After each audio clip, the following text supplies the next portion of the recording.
Hi friends, இன்றைக்கி நம்ம சமையல்காரர் செஞ்ச ஒரு மஷ்ரூம் பிரியாணி ஈஸியாக டேஸ்டியாக எப்படி செய்கிறதுன்னு பார்க்க போகிறோம். வாங்க எப்படி செய்கிறதுன்னு பார்க்கலாம்.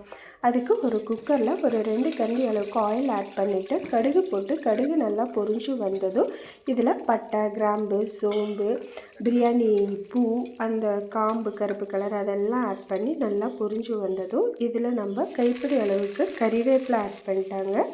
இது கூடவே ஒரு பச்சை மிளகா ஆட் பண்ணிட்டாங்க.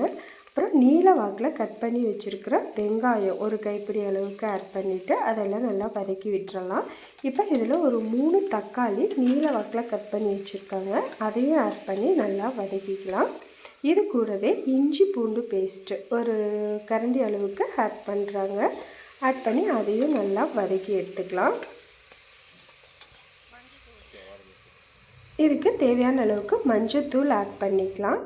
மஞ்சத்தூள் ஆட் பண்ணி பாருங்கள், இந்த தக்காளி இந்த அளவுக்கு நல்லா வதங்கி வந்ததும் நம்ம க்ளீன் பண்ணி வச்சுருக்கிற மஷ்ரூமை ஆட் பண்ணி நல்லா மிக்ஸ் பண்ணி விட்டுறலாம்.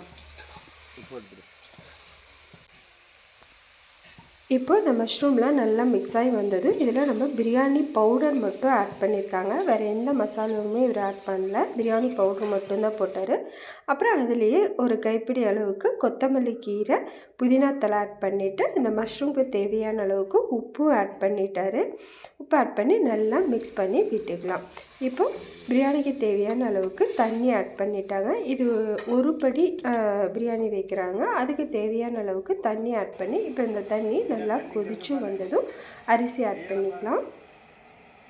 இப்போ இந்த தண்ணி நல்லா கொதிச்சு வந்துடுச்சு பாருங்கள். இப்போ இந்த ஸ்டேஜில் நம்ம ஊற வச்சு க்ளீன் பண்ணி வச்சுருக்கிற அரிசியை ஆட் பண்ணிக்கலாம். அரிசி ஆட் பண்ணி நல்லா மிக்ஸ் பண்ணி விட்டுட்டு இப்போ இதில் உப்பு காரம் டெஸ்ட் பண்ணுறாங்க. பார்த்துட்டு கொஞ்சம் காரம் கம்மியாக இருக்கனால இன்னும் கொஞ்சம் மசாலா பொடி போட்டுக்கிறாங்க. உப்பு லைட்டாக ஆட் பண்ணிக்கிறாங்க. இதில் நெய் லாஸ்ட்டாக நம்ம மூடி வைக்கிறப்ப நெய் கொஞ்சம் ஆட் பண்ணி நல்லா கொதி வந்ததும் குக்கரை மூடி ஒரு 3 விசில் விட்டு எடுத்துக்கிறாங்க. பாருங்கள், விசில் வந்துடுச்சு. இப்போது தம்மெல்லாம் நல்லா அடங்கிடுச்சு. ஓப்பன் பண்ணால் நம்மளுக்கு மஷ்ரூம் பிரியாணி சூப்பராக ரெடி ஆகிடுச்சு பாருங்கள். இப்போ இந்த ஸ்டேஜில் இன்னும் கொஞ்சம் நெய் மேலே விட்டு இதை நல்லா மிக்ஸ் பண்ணி எடுத்துக்கிறாங்க. மிக்ஸ் பண்ணி எடுத்துகிட்டு இதை வேறு பாத்திரத்தில் மாற்றி வச்சிட்டோன்னா நம்மளோட மஷ்ரூம் பிரியாணி சூப்பராக ரெடி ஆயிடுச்சுங்க. ரொம்ப ஈஸியாக சிம்பிளாக சீக்கிரமாக மஷ்ரூம் பிரியாணி ரெடி ஆயிடுச்சு. நீங்களும் கண்டிப்பாக ட்ரை பண்ணி பாருங்கள், உங்களுக்கும் பிடிக்கும். ட்ரை பண்ணி பார்த்துட்டு மறக்காமல் பிடிச்சிருந்துச்சுன்னா நம்ம வீடியோவை லைக் பண்ணுங்கள், ஷேர் பண்ணுங்கள், மறக்காமல் சப்ஸ்கிரைப் பண்ணி நம்ம சேனலுக்கு சப்போர்ட் பண்ணுங்கள். தேங்க்யூ.